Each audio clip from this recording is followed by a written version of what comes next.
Boa noite a todos. Boa noite. Hoje, 2 de outubro de 2020, estamos nós reunidos mais uma vez para estudarmos a obra 50 anos depois. Nós iniciamos a semana passada o capítulo 7, intitulado Nas Festas de Adriano, então imperador. Nós pedimos a permissão de Deus, nosso Pai, a proteção amiga do nosso Senhor Jesus e a inspiração dos nossos amigos espirituais para mais uma vez iniciarmos o estudo da obra 50 anos depois. E que todas essas lições, meus amigos, possam calar fundo no nosso coração. Vamos solicitar que a nossa irmã Aramita possa fazer uma rápida recapitulação e darmos continuidade ao nosso estudo. Na semana passada nós vimos no início do capítulo 7 o resumão de que a Célia, depois da visita aos prisioneiros na Suburra, ela deu uma melhorada, apesar da tristeza. O narrador nos conta também que Cláudia Sabina passa horas confabulando com Plotina sobre o seu plano de vingança e conta o encontro da Cláudia Sabina com o imperador. O imperador vai viajar para Tibur e está querendo quem ele vai levar com ele, E a Cláudia dá a ideia maravilhosa ao divino imperador que bom mesmo seria levar o Evídio e o Lúcio nessa viagem. Porque ele até cogitou, Aramita, de não levar o Evídio, porque afinal de contas ele era um homem casado, tinha filhas, seria melhor deixar. E ela, com a sua artimanha e a sua forma de convencer o outro, sabendo usar as palavras, acabou realmente manipulando o Adriano, dizendo para o Adriano que ia ser uma honra para ele, afinal o Adriano estava patrocinando o casamento da filha mais velha, e depois do casamento ele até podia fazer essa viagem, aí o Adriano é mesmo, boa ideia. Aí, pegando o nosso estudo da obra Libertação, é um ato de perversidade da Cláudia? Sim. Ela está imantada, ou estão imantados a ela, que tipo de espíritos? Perversos. Vingativos, entendeu? Porque esse tipo de atitude da Cláudia faça com que ela se associe a espíritos do mesmo estilo que ela, e que cada vez mais vão inspirá-la a esse tipo de atitude.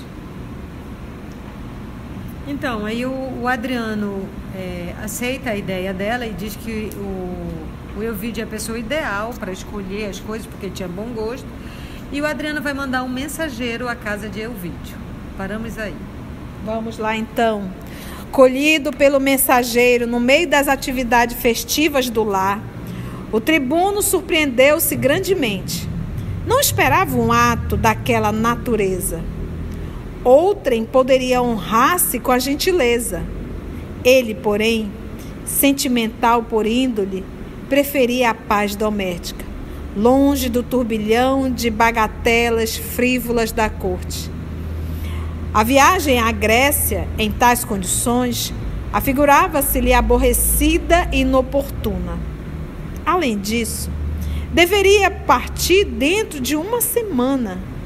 E quem poderia pensar no regresso? O soberano estava habituado a fazer excursões longas e frequentes através do mundo antigo. Na viagem de 124, estivera ausente de Roma por mais de 3 anos consecutivos. Vocês entenderam por que o imperador não queria levar Evídio? E como ele é um homem que ama a família, para ele é uma tortura se afastar do lar. Para outros que não suportam a família, que é um casamento enrolado, paga para viajar para ficar bem longe da família. Não era o caso de Evídio. Tanto se apaixonara por Atenas, o Adriano, que chegara ao extremo de se iniciar pessoalmente nos mistérios de Eleusis. E aí tem a notinha aí explicando. Ritos de iniciação ao culto da deusa agrícola Deméter e Perséfone, que celebravam em Eleusis, localidade da Grécia Antiga, próxima a Atenas. eram considerados os de maior importância entre todos os que se celebravam na antiguidade. Todavia, antes que as reflexões penosas lhe anulassem de todo o ânimo, chamou a esposa ao tablino, gabinete de pintura, o gabinete, onde examinaram atentamente o assunto. Por mim, exclamou o tribuno com seu espírito resoluto, procurarei esquivar-me, desistir do convite. Essas ausências de Roma, com a separação da família, transtornam-me o pensamento. Sinto-me deslocado, aborrecido, insatisfeito. Alba Lucínia ouvia-lhe as afirmativas com um coração alarmado. Para o seu espírito sensível, semelhantes perspectivas eram muito amargas e perturbadoras. Certo, Cláudia Sabina iria também a Hélade, distante e por tempo em que ninguém poderia precisar. Anuir a viagem do esposo era entregá-lo a seduções inferiores daquela mulher, cujos sentimentos inconfessáveis a sua intuição feminina pressentia. Mas não só isso a preocupava. A sua situação em Roma tornar-se-ia novamente penosa durante a ausência do companheiro.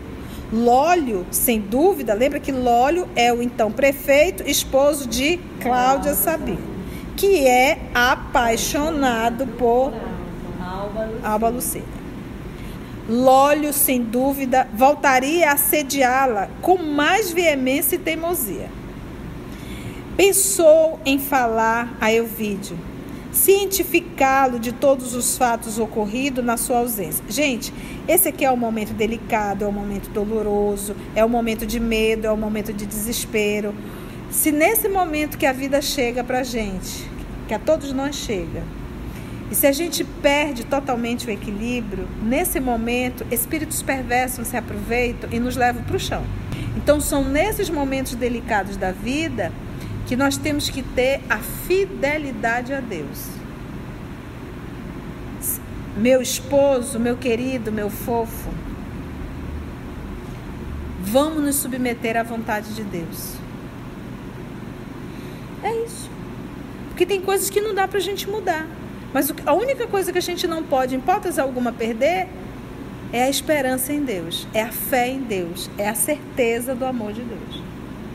Então nós não temos que usar o evangelho nas horas que está tudo tranquilo, não. São nessas horas que a gente tem que lembrar de tudo aquilo que nós estudamos. Aqui nós temos um casal que são politeístas, mas que nem aos deuses eles estão recorrendo. Essa situação que a Alba está passando é a mesma situação que Lívia passou no livro há 2000 anos. E nenhuma das duas falam para o marido que estão passando. Então a gente fica assim meio que horrorizado, porque talvez hoje a gente avaliando isso, é muito fácil a gente chegar com o marido e dizer, olha, é o seguinte, o fulano tá... Mas naquela época parece que não havia essa liberdade toda. E aqui existe você imagina que a Lívia se preocupou por todo aquele movimento político, profissional. O esposo era um senador. Imagina a briga que isso iria dar junto com o governador. Aqui, novamente, ele é o prefeito. O marido está abaixo dele. Então, vamos lá. Mas não só isso a preocupava, então. Lólio, sem dúvida, voltaria a assediá-la.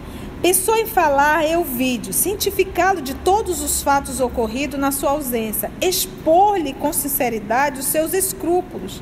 Mas logo a mente lhe veio a figura paterna. Fábio Cornélio dependia absolutamente do prestígio e do apoio do prefeito. E do seu velho genitor dependiam sua mãe e seus irmãozinhos inexperientes. Você vê como a história aqui se repete bem no livro Renúncia. No relance, a nobre senhora compreendeu a impossibilidade de manifestar suas queixas diretas em tais circunstâncias da vida e, recordando-se ainda da gentileza do imperador para com a filha, assegurando-lhe generosamente o futuro, sentiu que a voz da gratidão deveria falar mais alto que as conveniências pessoais. Porque lembra que o Adriano deu uma casa, né? o terreno e ainda pagou todas as despesas do casamento. Elvídio, murmurou ela depois de viver intensamente as suas lutas íntimas. Ninguém mais que eu poderá sentir a tua ausência. Sabes que a tua presença no lar constitui a minha proteção e a de nossa família. Mas o dever, querido, onde fica o dever nas atuais circunstâncias de nossa vida? O convite do imperador não deverá representar para nós uma prova de confiança? E a generosidade de Adriano para conosco, a dádiva de Capua, não se verificou de modo a cativar-nos para sempre? Tudo isso é verdade. Confirmou o tribuno calmamente. Mas eu odeio esse totalitarismo do império, que nos rouba a autonomia individual e nos anula a própria vontade. Mudou isso hoje? Contudo, precisamos refletir para nos adaptarmos às circunstâncias. Obtemperou a esposa de maneira a confortar o espírito abatido do companheiro. Não é somente a política que me impressiona desagradavelmente. Disse Elvídio desabafando. É também a perspectiva da nossa separação por tempo indefinido. Longe do teu coração ponderado e carinhoso, sinto-me passível de esmorecimento ante o assédio das tentações de toda espécie, que me dificultam as iniciativas necessárias. Além do mais, terei de partir em companhia de pessoas que não me são simpáticas e cujas relações sociais detesto sem restrições. A Alba Lucínia compreendeu as alusões indiretas do companheiro exacerbado e, tomando-lhe as mãos afetuosamente, exclamou com meiguice: Elvídio, muitas vezes quem odeia é quem não soube amar convenientemente. Façamos por manter a harmonia e a paz na esfera de nossas relações. Como a concepção do dever fala mais alto nas tradições do nosso nome, acredito que partirás sem te deixares perder nos sentimentos inferiores. Sê calmo e justo, certo de que ficarei orando por ti, amando-te e esperando-te. Essa doce perspectiva não te será um consolo de todas as horas? Eu não sei, mas é porque a gente está com renúncia ainda bem na cabecinha, né? Mas a gente aciona exatamente o momento que a Susana organizou mais uma vez a separação do casal, quando então direcionou Ciro para ir para a América do Norte. Então a ideia dele era não ir, ele não queria ir para a América do Norte. E Madalena fez esse diálogo exatamente aqui. Até porque ele estava indo para ajudar os pais. Cirilo da Vempor. Obrigada. O Cirilo. Então é essa mesma cena, essa mesma situação. E a gente observa a Susana, aqui Cláudia Sabina, lá Susana, repetindo o mesmo erro. Ela fez a mesma coisinha. É aquilo que os espíritos dizem. Nós temos por hábitos repetir os erros. Porque a gente percebe que foi aproximadamente 14 séculos depois, esse reencontro. Nós não sabemos se esses 14 séculos, por onde eles passaram. Mas nós sabemos que ao reencontrarem, tiveram os mesmos erros. Então, às vezes, você passa, vamos supor que eu passei por uma experiência com a Aramita, tá? E foi terrível. Aí nos separamos aí 4, 5 séculos. E a misericórdia divina programa uma nova reencarnação, onde nós vamos nos reencontrar, mas nós não devemos ter a mesma atitude. Só que ao reencontrar, aciona em nós as mesmas emoções e a gente acaba repetindo os mesmos erros, entendeu? Vamos lá. Depois de uma pausa meditativa das ponderações da companheira, o tribuno atraiu ao coração, beijando-a agradecido. Sim, querida. Os deuses hão de ouvir-te as preces pela nossa aventura. Também sinto que o dote de Elvídia exige mais este sacrifício. Contudo, ao regressar, tomaremos as providências indispensáveis à modificação de nossa vida. Alba Lucínia experimentou um brando alívio ao reconhecer que suas palavras haviam tranquilizado o companheiro, mas, voltando ao seu pequeno mundo doméstico, passou a refletir na sua amargurada situação pessoal, considerando as penosas provações que o destino lhe reservava no curso da vida. Em vão, isolava-se no santuário do lar, nos intervalos de suas atividades intensas, implorando a proteção das divindades que lhe haviam presidido o matrimônio. Apesar do fervor com que o fazia, os deuses de marfim pareciam-lhe frios, implacáveis, e no torvelinho das alegrias domésticas, o sorriso ocultava muitas lágrimas silenciosas que não lhe borbulhavam dos olhos, mas escaldavam o coração. Entre as clarinadas do júbilo geral, surgiam as festas adrianinas, e com elas a data auspiciosa dos esponsais da filha de Ovídio Lúcio. As cerimônias nupciais constituíram um dos acontecimentos mais notáveis para a sociedade de então. A elas, concorrendo o que Roma possuía de mais distinto nas camadas do patriciado.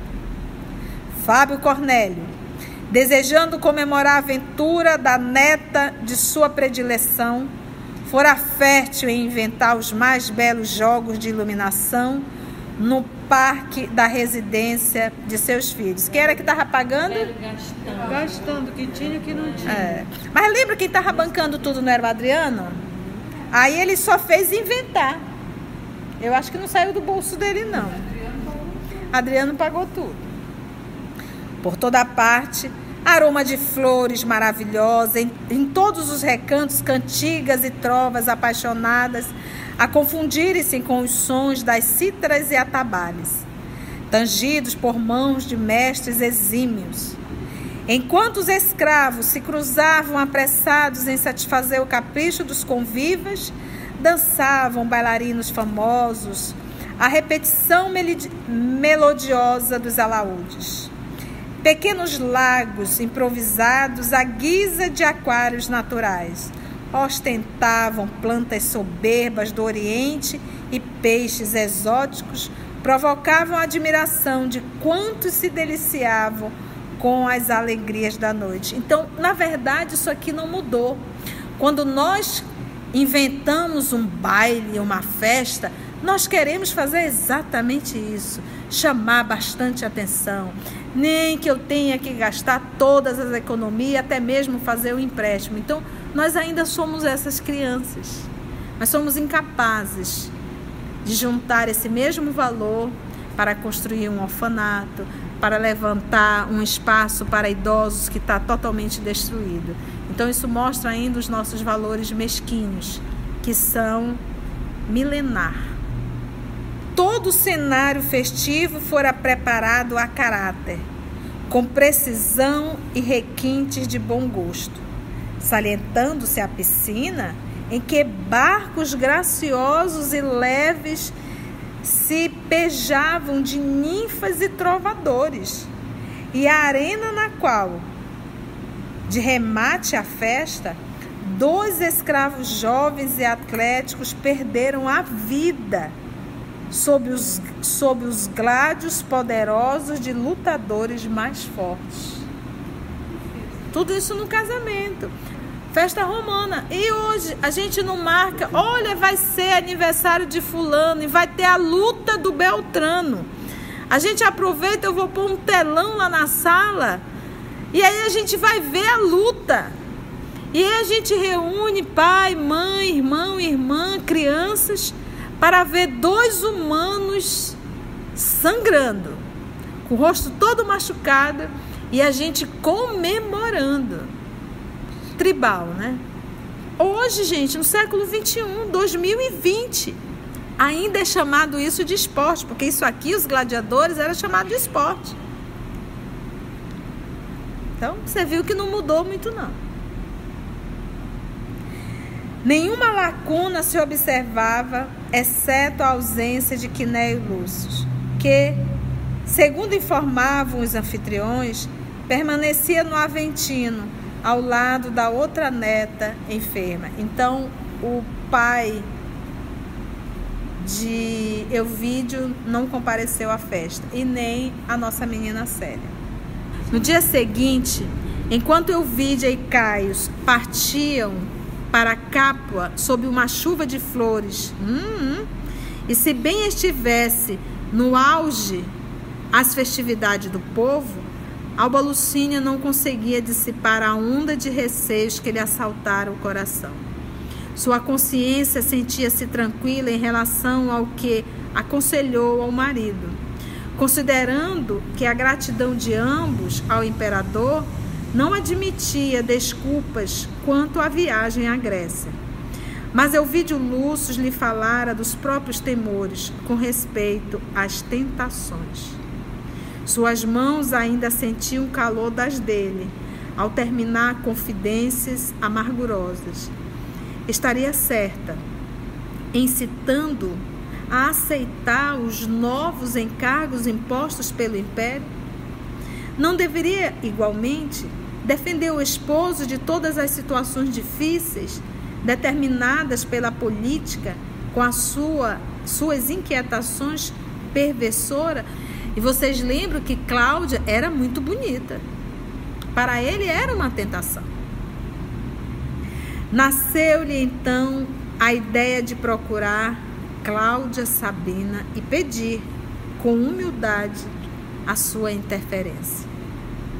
Semelhante atitude não se compadecia com as tradições de orgulho da sua estirpe, mas o desejo do bem, aliado à vibração da sinceridade pura, poderia, a seu ver, modificar as intenções bastardas que, porventura, vivessem no coração daquela criatura fatal. Então ela foi tentar conversar com a loba. Desde que percebera a indecisão de Elvídio, sentiu a necessidade de cooperar ativamente para a sua tranquilidade moral, desviando dele todos os perigos, com a mobilização das forças poderosas do seu afeto, que chegava a vencer os imperativos do orgulho inato. Assim foi que, depois de muito meditar, no dia imediato ao casamento de Elvídia, deliberou procurar Cláudia Sabina pela primeira vez no seu palácio do Capitólio, que era uma das 7 colinas de Roma. Sua liteira foi recebida no pátio com geral alegria, mas a mulher do prefeito, não obstante o esforço sobre-humano para dissimular a contrariedade que lhe causava a visita inesperada, recebeu-a com irritação e até mesmo arrogância. Ela não mandou o WhatsApp avisando que ela iria fazer uma visita. Na verdade, ela deveria ter mandado algum escravo, né? Avisando, olha, mas não, ela chegou lá de surpresa. A mulher de Elvídio, contudo, apesar de orgulho que a hierarquia do nascimento lhe avivara no coração, mantinha-se serena e digna na sua atitude de sincera humildade. Senhora, explicou a filha de Júlia Spinter após as saudações usuais. venho até aqui solicitar seus bons ofícios para nossa tranquilidade doméstica. Às suas ordens, retrucou a antiga plebeia, assumindo ares de superioridade e cortando a palavra da interlocutora. Terei o máximo prazer em lhe ser útil. Não lhe sendo possível devassar os sentimentos mais íntimos da esposa de Lólio Úrbico a seu respeito, a nobre senhora prosseguiu com simplicidade. Acontece que o imperador, com o cavalheirismo e a magnanimidade que lhe marcam as atitudes, convidou meu marido para acompanhá-lo à Grécia, onde talvez se demore mais de um ano. Elvídio, porém, tem numerosos trabalhos em perspectiva e que dizem com a nossa tranquilidade futura. A referida excursão, com a honrosa incumbência que lhe foi confiada, representa para nós um motivo de honra e alegria. E, contudo, resolvi apelar para o seu prestígio generoso junto do César, a fim de que dispense meu marido dessa comissão. Se ela fez esse movimento, é porque a sociedade sabia que Cláudia Sabina tinha uma ação muito grande sobre Adriano. Porque ia ficar muito, muito estranho ela chegar lá com o imperador, depois de ter bancado a festa, ter dado presença. Como se dispensar meu marido? Eu não gostaria que ele fosse, não. Então, não dá. Então, o que ela fez? Eu vou falar com Cláudia, porque Cláudia tem toda uma ação sobre e aí ela iria ficar neutra na situação. Mas isso iria transformar completamente os planos de Augusto, disse Cláudia Sabina com visível ironia. Então, a esposa de Elvídio não se alegrará de compartilhar com ele a sagrada confiança do império? Não me consta que uma patrícia de nascimento fugisse algum dia de comungar com o marido nos esforços preciosos que elevam o homem às culminâncias do serviço oficial. Ela já deu aqui, porque a maior raiva dela é ela não ser uma patrícia de nascimento, né? Ela era uma plebeia. Então ela já deu uma alfinetada. Alba Lucínia escutava, surpreendida, entendendo integralmente aqueles conceitos irônicos e atrevidos. Atender a um pedido dessa natureza é humanamente impossível. Prosseguiu com expressões fisionômicas quase brutais. Elvídio Lúcio não poderá esquivar-se ao programa administrativo, julgando desse modo que o seu coração de mulher venha conformar-se com as circunstâncias.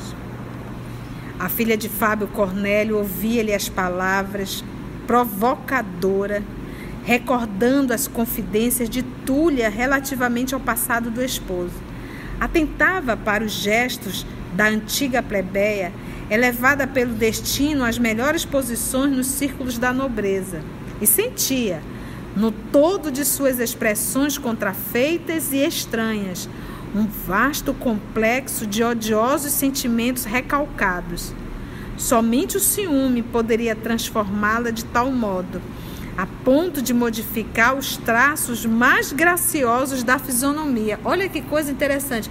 Ela olhou, a Alba Lucínia olhou para a Cláudia e viu um monstro. Um monstro tão bonito e de repente se transformou ali em um monstro, que é o que nós estávamos estudando na obra Libertação.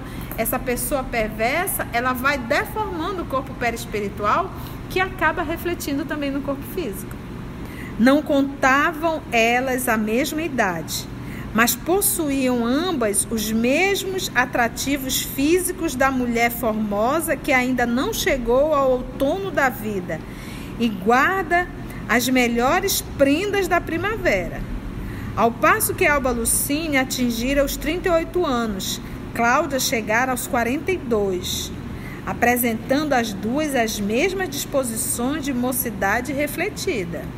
Notando que Alba Lucínia lhe reparava todos os gestos, analisando-lhe as mínimas expressões com a sua observação inteligente e guardando toda a sua superioridade em face dos seus conceitos passados, a esposa de Úrbico irritou-se profundamente. Afinal, exclamou quase ríspida para a Patrícia, que a escutava em silêncio, a senhora pede-me o impraticável. Pois fique sabendo que atravessamos uma época difícil em que as mulheres são obrigadas a abandonar os companheiros ao sabor da sorte. Eu mesma, possuindo o prestígio para o qual vim apelar, não consigo ladear semelhantes contingências. Casada com o prefeito dos pretorianos, já lhe ouvi dos próprios lábios a dolorosa afirmativa de que não poderá querer-me nunca. Assim falando, fixou na interlocutora os olhos chamejantes de cólera, enquanto Alba Lucínia sentiu o coração pulsar rápido. E sabe a senhora quem é a mulher que detém as preferências de meu marido? Perguntou a antiga plebeia com expressão odienta, indefinível. A nobre Patrícia recebeu-lhe a referência atrevida de olhos úmidos, nos quais transparecia a dignidade da alma. O seu silêncio, murmurou Sabina arrogante, dispensa maiores explicações. A Alba Lucínia levantou-se das faces purpureadas, exclamando com dignidade: enganei-me lamentavelmente, supondo que a sinceridade de uma esposa honesta e mãe dedicada lhe comovesse o coração. Em troca de meus sentimentos leais, recolho insultos de uma ironia mordaz e injustificável. Não a condeno. A educação não é a mesma para todas as pessoas de uma comunidade social e temos de subordiná-la ao senso da relatividade. Além do mais, cada qual dá o que tem. o mais interessante aqui é o quanto a Cláudia foi ardilosa. Ela já sabe da paixão do esposo dela, a quem ela não suporta. É um casamento arranjado, foi um casamento arranjado por Adriano. Então eles estão ali apenas no papel, mas são duas pessoas totalmente opostas. Mas só que ninguém sabe disso. Para uma sociedade eles são casados. Então o que ela fez? Pegou essa informação e aproveitou esse momento para apresentar um pseudo-ciúme. Na verdade, para dissimular, porque ela percebeu que a Alba Lucínia estava atenta a todos os gestos dela, o gesto era de raiva. Então, para não dizer que a raiva dela era ciúme do esposo de Alba Lucínia, ela transformou isso aí rapidamente no ciúme por Lólio. Olha como ela foi ardilosa. E, sem mesmo despedir-se, caminhou desassombradamente até o átrio, até o pátio, onde a liteira esperava, cercada de servos atenciosos. Enquanto Cláudia Sabina, como que petrificada no seu ódio, ante a lição de superioridade e desprezo recebida, esboçou um riso nervoso que explodiria logo após em descarga de impropérios contra as escravas. É aquela acaba descontando em alguém. A gente não faz isso? A gente chega atacado e vai descontando nos funcionários, nos filhos. Não mudou. Na intimidade do lar, Alba Lucínia orou, suplicando aos deuses fortaleza e proteção. A viagem do marido se efetuaria sem delongas e ela não julgava oportuna qualquer revelação a Elvídio acerca das suas contrariedades íntimas. Conformada com os fatos, ficaria em Roma, crente de que mais tarde poderiam florir as suas esperanças de paz e felicidade no ambiente doméstico. Urgia conservar a harmonia e a coragem moral do companheiro, de modo que o seu coração pudesse suportar todas as dificuldades a vencer, brilhantemente as situações mais penosas. Ocultando as lágrimas íntimas, a pobre senhora lhe preparou todos os petrechos de viagem com o máximo carinho. Elvídio partiria com seu amor e com a sua confiança, e isso lhe devia bastar ao coração sensível e generoso. Entretanto, o último dia das festividades adrianinas alvorecera e os protocolos da corte obrigavam Alba Lucínia a acompanhar o esposo nas derradeiras exibições do circo, onde Nestório e o filho deveriam ser sacrificados. A perspectiva de semelhante espetáculo gelava-lhe o sangue, antevendo o horror das cenas brutais do anfiteatro, organizadas por espíritos insensíveis.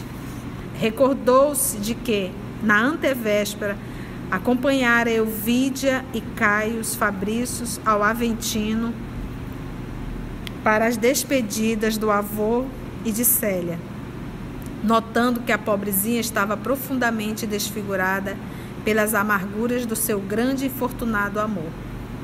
O coração materno experimentava ainda o calor do abraço afetuoso da filha, que lhe dissera ao ouvido, em voz quase perceptível, no último espetáculo: Ciro morrerá. Revia-lhe os olhos úmidos ao dar-lhe, resignada, semelhante notícia, lembrando ao mesmo tempo a generosidade com que Célia acolhera a aventura da irmã, que sorridente e feliz partia para as delícias de Capua, com seus votos fraternos de felicidade e de paz. Alba Lucínia meditou longamente os dolorosos problemas que lhe atormentavam o espírito, ponderando a necessidade de ocultá-los, dia a dia, sob o véu das alegrias disfarçadas e mentirosas, e demorando-se amargurada nos porquês dos sofrimentos e nos contrastes da sorte. Cenas do próximo capítulo. Os dramas da vida. Se quando nós, ainda encarnados, pudéssemos assim refletir que é um palco que nós estamos vestindo de certa forma um personagem e que tudo passa. Então vou envolver aqui meu amigo Maurício para fazer a nossa prece de encerramento. Amado Mestre, é sempre com grande alegria no coração, Senhor, que finalizamos mais uma semana agradecidos por estarmos aqui de pé com saúde, bebendo dessa fonte inesgotável, em companhia de amigos, dos nossos mentores, dos trabalhadores da Casa Espírita, porque temos tanto mais a agradecer do que pedir, Senhor. Que possamos sair daqui e compartilhar esses conhecimentos através do nosso comportamento, através de nossas decisões, através da vitória nos momentos de testemunho. Que possamos divulgar o Teu Evangelho em silêncio, dentro de casa, com aqueles a quem elegemos como família. Te pedimos ainda, Senhor, abençoa essa cidade, essa nação, que nesse momento de transição e dificuldade há muita dor e sofrimento, mas há também muito amor e muito amparo. Então que todos possam se sentir acolhidos e amparados, na certeza de que tudo passa, de que tudo melhora e de que nós temos que andar para frente sem olhar para trás. Muito obrigado, Senhor, que assim seja.